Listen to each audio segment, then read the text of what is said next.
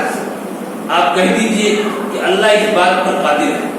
اللہ اس بات پر قادر ہے کہ وہ تم پر عذاب بھیج دے تمہارے اوپر سے، اور من تحت ارجلکم یا تمہارے نیچے سے، تمہارے پاؤں کے نیچے سے بھیج دے، اور یلبسکم شیعا یا تم کو گروہ گروہ کر کے ایک دوسرے سے لڑا دے، ایک دوسرے سے بھڑا دے، اور ویذیق بعضکم باس بعض اور تم میں سے بعض کو بعض کی لڑائی کا مزہ چکھائے.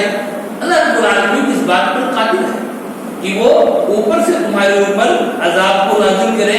اوپر سے عذاب کا مطلب کیا ہے؟ بہت زیادہ بارش ہو، جو بہت بارش ہو جس سے تباہی مچ جائے، یہ کیا ہے؟ طوفان آ جائے. یہ سب کیا ہے؟ اوپر سے عذاب ہے. بجلی گرے اور ایک انسان کا نقصان ہو، یہ بھی کیا ہے؟ اوپر سے عذاب ہے. ایسے ہی آندھی وغیرہ ہے، یہ بھی اوپر سے عذاب ہے. یا کسی قوم کے اوپر ظالم بادشاہ مسلط کر دیا جائے، یہ بھی کیا ہے؟ اوپر سے عذاب ہے. اللہ رب العالمین اس بات پر قادر ہے کہ تم پر عذاب لائے تمہارے اوپر سے، اور من تحت ارجلکم یا تمہارے نیچے سے عذاب لائے.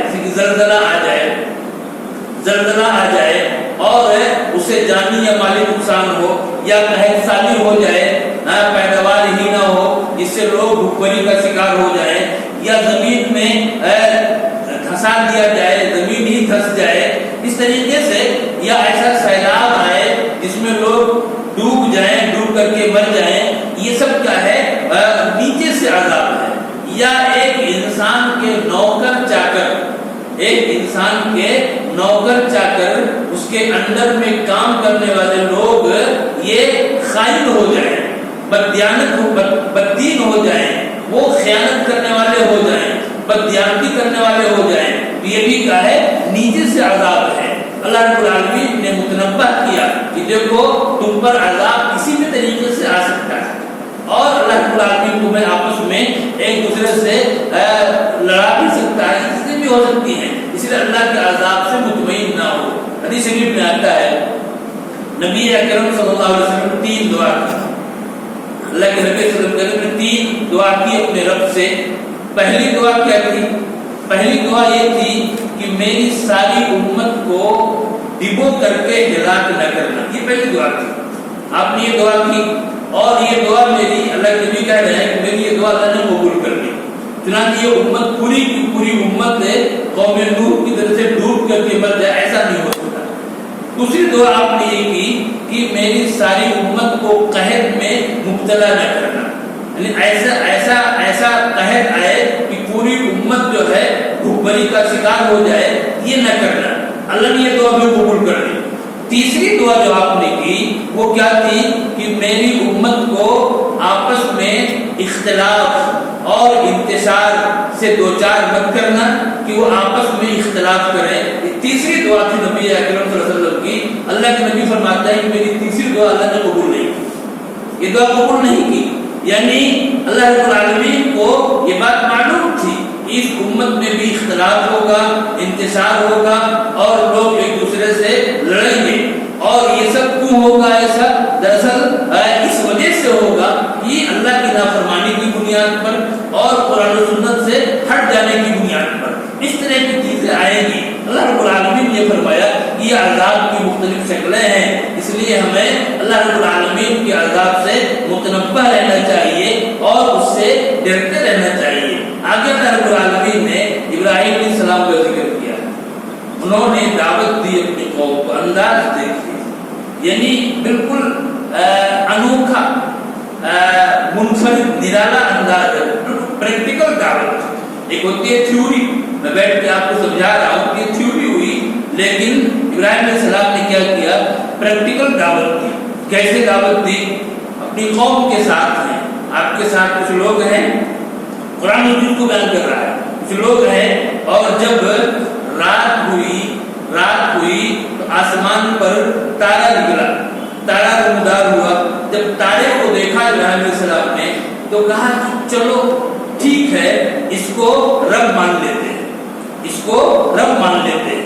اب اس کے بعد تھوڑی دیر میں جب چاند نمودار ہوا نکلا، اب چاند کی روشنی تیز تھی تو تارا چھپ گیا۔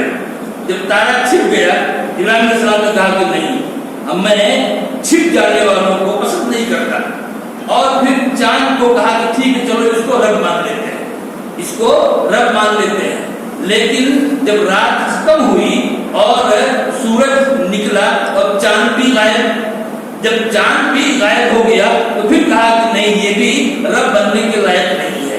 اور جب سورج نکلا تو سورج کیونکہ بہت ہی بڑا اور بہت ہی روشن، تو کہا کہ اس کو رب مان لیتے ہیں، یہ بہت ہی بڑا ہے اور اس کو بڑا رب مانتے ہیں۔ لیکن جب شام ہوتے ہوتے سورج بھی ڈوب گیا، تب ابراہیم علیہ السلام نے کہا کہ نہیں، یہ بھی رب بننے کے لائق نہیں ہے۔ یا قومی انی بریء مما تشرکون، اے میری قوم کے لوگوں، میں ان تمام چیزوں سے بری ہوں، الگ ہوں جن کو تم اللہ کے ساتھ شریک کرتے ہو۔ انی وجہت وجہی للذی فطر السماوات والارض حنیفا، میں نے اپنے رخ کو، اپنے چہرے کو موڑ لیا، پھیر دیا اس ذات کی طرف جس نے آسمانوں کو اور زمین کو پیدا کیا، اور سب سے میں کٹ گیا۔ جتنے بھی معبودان ہیں جھوٹے، ان سب سے میں الگ ہو گیا۔ وما انا من المشرکین، اور میں مشرکوں میں سے نہیں ہوں۔ اس طریقے سے ابراہیم علیہ السلام نے پریکٹیکل طور پر سمجھایا لوگوں کو کہ دیکھو یہ تارا ہے، پھر یہ چاند ہے، پھر یہ سورج ہے، تارے سے بڑا چاند اور چاند سے بڑا سورج ہے، لیکن یہ سب کے سب ڈوب جانے والے، چھپ جانے والے ہیں، تو یہ کسی بھی حال میں رب بننے کے لائق نہیں ہے، ان کی پوجا پاٹ نہیں ہو سکتی ہے۔ اور اس کے ساتھ ساتھ اللہ رب العالمین نے اس صورت کے اندر اور بھی دوسری باتیں، بہت ہی اہم باتیں بیان فرمائیں، اور جیسے کہ میں نے بتایا تھا آپ کو شروع میں کہ اس صورت میں جانوروں کے تعلق سے اور مال کے تعلق سے مشرکین کا جو عقیدہ تھا، اللہ رب العالمین نے اس چیز کو یہاں پر ذکر کیا ہے، کئی آیات میں ذکر کیا ہے کہ مشرکین نے انہیں جانوروں کے تعلق سے اور مال کے تعلق سے کیسا غلط عقیدہ رکھتے تھے۔ اللہ نے یہاں بتایا ہے کہ مشرکین یہ مال، جانور اور خود اپنی اولاد کو بھی بتوں کے نام پر وقف کر دیتے تھے، بتوں کے نام پر وقف کر دیتے تھے۔ سجدہ تو کرتے ہی تھے، وہ سجدہ، بتوں کو سجدہ تو کرتے ہی تھے، اور اس سجدے کے ساتھ ساتھ یہ اپنے مالوں میں سے بتوں کے لیے نظر مانگتے تھے، بتوں کے لیے نظر مانگتے اور نظر و نیاز دیتے تھے۔ ایسے ہی ایک کسان جب کھیتی کرتا تھا، جب وہ کھیت میں بیج ڈالتا تھا تو وہ اس کے حصے بانٹ دیتا تھا، اس کے حصے وہ بانٹ دیتا، اور وہ کہتا کہ یہ جو ہے یہ میرا حصہ ہے، یعنی کہ یہ حصہ زمین کا، یہ حصہ یہ میرے لیے ہے، اور پھر اس کے بعد یہ حصہ اللہ کے لیے ہے، اور یہ حصہ غیر اللہ کے لیے ہے، بتوں کے لیے یا کسی دربار کے لیے، کسی مزار کے لیے، اس طرح کی بات وہ کہتا تھا۔ اب اس کے بعد کبھی ایسا ہوتا کہ بتوں والا جو حصہ ہے، بتوں کے حصے کی جو کھیتی ہوتی تھی، اس کھیتی میں دانا نہیں پیدا ہوتا، وہ کھیتی خراب ہو جاتی، تو وہ کیا کرتا تھا کہ وہ جانور جو اسے بت کو دینا ہے، وہ جانور مر جاتا تو وہ اللہ والا حصہ، ایک حصہ اس کا اپنا ہے کھیتی کا، ایک حصہ اللہ کے لیے ہے اور ایک حصہ اس کے بتوں کے لیے ہے۔ اب اگر کبھی ایسا ہوا کہ جو حصہ بتوں کے لیے ہے اس میں وہ کھیتی خراب ہو گئی، یا جو جانور بتوں کے لیے ہے وہ جانور مر گیا، تو پھر اللہ کے حصے والی کھیتی یا اللہ کے حصے والا جانور کے لیے کر دیتا تھا. لیکن اگر کبھی اس کے الٹا ہو کہ اللہ کے حصے والی کھیتی خراب ہو جائے تو پھر بتوں کے حصے والی کھیتی وہ اللہ کو نہیں دیا کرتا تھا. اس طرح سے یعنی وہ اللہ کو مانتے تو تھے، اللہ کو مانتے تو تھے، لیکن اپنے بتوں کی تعظیم اللہ سے زیادہ کیا کرتے تھے. اس چیز کو اللہ رب العالمین نے یہاں پر بیان کیا ہے. اور اس کے علاوہ اور بھی طریقے ان کے یہاں رائج تھے جس کو اللہ رب العالمین نے یہاں واضح کیا ہے. انہوں نے کچھ جانوروں کو مردوں کے لیے خاص کر دیا تھا کہ انہیں صرف مرد ہی کھا سکتے ہیں، فلاں صورت میں ان جانوروں کو خواتین نہیں کھا سکتی ہیں. اور کچھ جانوروں کو عورتوں کے لیے خاص کیا تھا کہ بعض صورتوں میں خواتین کھا سکتی ہیں. یہ صورتحال تھی ان مشرکین کی. اور اس کے علاوہ وہ ایک طریقہ یہ بھی تھا، بتوں کے نام پر جو جانور قربان کرتے تھے اس کا ایک طریقہ یہ بھی تھا کہ وہ کچھ جانوروں کو ان بتوں کے جو مجاور ہوتے تھے ان مجاوروں کے لیے خاص کر دیتے تھے. ان کے علاوہ کوئی بھی اس جانور کی نہ سواری کر سکتا تھا اور نہ اسے کھا سکتا تھا. یہ تمام چیزیں اللہ رب العالمین نے بہت تفصیل سے اس کو بیان کیا، ان آیات کے اندر بیان کیا ہے. اور ان کا مطلب کیا ہے کہ کسی چیز کو حلال کرنے کا یا کسی چیز کو حرام کرنے کا جو پاور اللہ رب العالمین کا ہے، اختیار اللہ رب العالمین کا ہے، اس کو انہوں نے اپنے ہاتھ میں لے لیا تھا. اور یہ کیا ہے؟ شرک ہے کہ ایک انسان ہے اللہ رب العالمین کے پاور کو اپنے ہاتھ میں لے لے. یہ پاور اللہ کا ہے، جس چیز کو وہ چاہے حلال کرے، جس چیز کو چاہے حرام کرے. اس طرح کی چیزیں تھی مشرکین کے یہاں. آج بھی آپ دیکھیں گے بہت سے بدعتی ملیں گے. ان بدعتیوں کے جو پیر ہوا کرتے ہیں ان کو آپ دیکھیں گے تو وہ اپنے مریدوں پر نہ جانے کیسی پابندیاں لگاتے ہیں. میرا مرید جو ہے فلاں رنگ نہیں یوز کرے گا، میرا مرید فلاں کلر ہی میں رہے گا، بغیر ٹوپی پہنے کھانا نہیں کھائے گا، اور نہ جانے کیسی باتیں کہتے ہیں. یہ تمام چیزیں دراصل انہیں مشرکین کے عقیدے سے دی گئی ہیں. جیسے مشرکین نے کہا کہ اس جانور کو مرد کھائیں گے، اس کو صرف عورتیں کھائیں گی. یہ تمام چیزیں اللہ رب العالمین نے ان چیزوں کو بیان کیا ہے تاکہ ایک مسلمان ان چیزوں سے اپنے آپ کو بچائے اور مسلم معاشرہ اس طرح کی خرافات سے محفوظ رہے. اور اس کے علاوہ اللہ رب العالمین نے یہ واضح کیا کہ دیکھو اسلام کے علاوہ کوئی بھی دین، کوئی بھی راستہ یہ کیا ہے قابل قبول نہیں.